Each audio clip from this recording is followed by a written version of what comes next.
Hey everybody, Ben for the Better Podcast, and we've got some sci-fi adjacent news for you today. So we've known that there's a new edition of Dystopian Wars due to be coming this year. It's version 4, and it's been pending a little while. Now, Dystopian Wars is a very cool looking game. It's very unique, actually. It's a naval game set in a steampunk era. So you get big World War I style battleships with kind of weird Jules Verne steampunk engines and weapons. It's a really cool thing, and it's great to see another naval game around there. Now, I was super intrigued by it back in first edition when it was owned by Spartan Games. Now, Warcradle Studios bought it a few years ago and started making some outrageously nice plastic kits for it.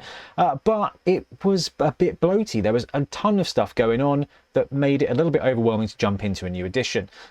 But now, 4th edition's coming out this year. It seems like a really great time to jump in to a new game. Now, ahead of this, I did get started painting up a couple of my models because I was so intrigued and so impressed. So I've got one of my Commonwealth cruisers. I chucked a bit of paint on it yesterday, put a little bit of marine juice over the top. It needs some highlights, it needs some dry brushing. I was like, no, you know what? The news has dropped that we've got a date for the new Dystopian Wars. I want to see if I can paint up a ship, and I want to see if I can build myself up when it comes to the hype. And I think it looks cool, and I think a whole fleet would look great, and I think a game working on that, sign me right up. So basically, we have got a date for the new edition of Dystopian Wars, and it is on pre-order now. Now, I've waited until today, which is the 29th, to do this video because well, let's have a look at the article and we can kind of talk about why. Let's zoom in so we can see it a little bit. So the seas of Dystopian Wars have come to life with activity as a new edition of Dystopian Wars will soon be yours. So this is up now for pre-order, and it's coming out at the end of Dystopian Wars, end of September. This is the problem with me reading and doing this at the same time. So we are going to bounce straight over to the Wayland Games Shop because this is on pre-order now, the Rules Gubbins Set. We'll talk about what is coming out for it first of all, you know, before we go too deep in this. But the reason I waited for today is because they say in the article that this was coming up for pre-order, and I wanted to wait for it to go online to see what's actually available for pre-order and then to see the date. And the date for Dystopian Wars version 4 is going to be the 27th of September. So what we got? We got 4 weeks to go. 1, 2, 3, 4 weeks to go before we can kind of get our hands on this new rule set and see just how good it is. Right, let's bounce back to the main article because it kind of covers what's available. So when it comes to Dystopian Wars, they talk a lot about in the article about how it is going to be more streamlined, and that's kind of one thing that I'm really interested in, is it being streamlined. So being able to play a full fleet game in a couple of hours, that sounds fantastic. You know me, I like kind of skirmishy sort of stuff, which means you'll be able to get some smaller fleet games done in maybe just a little over an hour. And I think that's a real sweet spot. We could do a really fun little mini campaign and a few little battles on the channel, which I'd be really interested by. And plus, you know, gives me a chance to paint some more ships because I think that has been a lot of fun. So I'm properly psyched by this. So there is no starter set. This is not a starter set edition just yet. They've kind of hinted that they might be coming later on, but for now, we're going to get our hands on the Rules Gubbins Set. So Dystopian Wars uses a couple of mechanics that are kind of key to it. One is fancy dice. They come in the Rules Gubbins Set. Another is a victory and valor deck, so like a side deck that is used to determine morale for your boats and has got a couple of little extra ways to score points and stuff. I'm not all about custom dice. I'm certainly not all about using cards to help facilitate a game, but this is a game about dystopian naval warfare. So having a couple of extra things to really just kind of let go and immerse yourself in telling the story on the pitch, on the board, on the seas. Do you know, I'm okay with a couple of extra bits. I'm okay with a couple of extra bits of gubbins because I think it could be worth the while. All right, so they are going to be dropping a Rules Gubbins set, which has got your rulebook, your card, and your dice. So there we go. Let's just double check that I'm not leading everybody astray here. So the Dystopian Wars Rules Gubbins Set, £32 is a rulebook, and oh my goodness, I forgot about this. Okay, so it's not just You get a ton of stuff. Right, so you get measuring tools and objectives. You get the rule book. You get tokens. You get more tokens. You get 20 action dice, 6 critical damage dice, a victory and valor deck, and then you get 2 multi-faction add-on sprues, which is quite interesting. So let's boost this up a bit and see if we can't zoom in. So when it comes to Dystopian Wars, you've got these things called SRS tokens, which short range squadrons, I think is what they're called. And they are like little bases that are all, they represent your boat, not your boats. Oh, I think it can represent your boats. Oh, I had it here. I've lost it. Your planes. It's for planes and things. So you can see here, if we can zoom in. Can we zoom in? Is this the kind of thing we can zoom in? Zoom in. Here we go.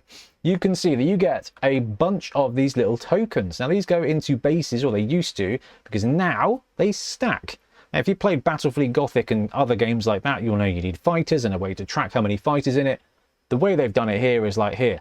Have some fighter models on a little base with a little seascape underneath that you can kind of paint, and then you can stack them on top of each other. So kind of like a poker chip situation with models, which I think is actually quite a clever way of doing it. Now this blister, this sprue, also has a whole bunch of standardized cannons and things, which is actually pretty cool, because if we go back to my boaty, it's got, I think, Tesla cannons. I'm not really sure. And that kind of is the point. I've also got some Enlightened stuff who've got these little ball things, which, again, like, that's very cool. But what they're kind of introducing is standardized heavy guns. And when you build your fleets, you know, you get access to these kind of sprues. So you've got your own SRS tokens for your own type of fleet. So whichever faction you have, you will have some planes on there for you. Quite frankly, I've seen some stuff and some questions that are like, what do I do if, you know, I only need, like, I don't want planes for more than my fleet? The feedback was, which I think is bang on the money, is just trade them with friends, or honestly, just paint them all up in your colours. Like, what does it really matter? What does it really matter? If you're going to have a base, it's just, hey, as far as headcanon goes, maybe, like, they don't have those planes, but you know what? Let's just assume there's a military-industrial complex, even in the dystopian age, and someone's bootlegged some fighter jets from one faction to another. Like, if you're that worried about it, paint them all the same, you'll be absolutely fine. But the fact is that it's a sprue with a bunch of standardized weapons, which kind of allows you to put standardized weapons on your vehicles if you don't like your kind of rules, your faction specific ones. Right, then you've got measuring tools and objective sprues. So the fact is, this game needs some accessories. You've got the turning tools, you've got objectives. Objectives you can fudge, turning tools you can kind of fudge as well. But £32, rulebook, a deck of cards, all the dice you'll need, your objectives, your turn markers. Do you know, if you are already in Dystopian Wars, as far as gauging for a new edition, that's pretty low cost of entry. Now, if you're starting out with Dystopian Wars, obviously it's a bit much. It's a bit more, because you will need £32 plus your starter fleets. The starter fleets, you know, you can get a box with a few boats in for sort of 25 quid. Your starter fleets are looking at 40, 45 quid. So if you're looking to get into Dystopian Wars, it's something along the lines of probably about £70 for a starter fleet. Now, when it comes to the army lists and the prices of things for units and how big a game's going to be, I don't know yet. I'm going to keep an eye on that, because if it turns out that you can have a pretty fun game with 4, 5, 6 ships, this could be an absolute winner for people who are just want to dabble in a different system. And I think that's pretty much a sweet spot these days. So you get tokens that you need for playing the game as well, to just make something clear. Again, something I've flagged is a game with loads of tokens can destroy the immersion. But I think it's going to be worth a shot. It might be the case. It might be the case. There's your critical damage dice. You get a whole bunch of the action dice, and then you've got your cards as well. So you do get plenty here. If you're interested in playing Dystopian Wars, then actually it's going to be all right. There's a couple of other things they're doing. So they're doing the action dice, I think, separately, critical damage dice separately. I think they're doing most of this stuff coming up separately, including the rulebook as well. Yeah, there's the cards separately. And there's some more stuff coming for Armored Clash, which is the 10mm combat version, which my friend Rick is absolutely over the moon in love with, and he's hovering over the buy button every single time they drop something new and shiny. And I've been like, look, hold on, let's do boats first. Let's do boats first, and then we can dive into Armored Clash later on, because we've got Epic Warpath coming as well. So that is the news for Dystopian Wars. TLDR, it's coming at the end of September, and it's available to buy now. So we are going to pre-order a copy for the channel when they release other stuff for it. So when they do all the PDFs for your fleets and things like that, and we can have a look a little bit more to see how big a fleet you're going to need. And one of the most important things that when it comes to any kind of miniature game, when you're starting to look at it, what is your cost of entry? It's the most important thing, I think. If people are looking to get into a game, you need to know how much it's going to cost to get into it. There are some games which will cost you an arm and a leg. I think Dystopian Wars, £32 for the rules and dice and stuff, which, to be fair, you can share if there's a few of you playing it.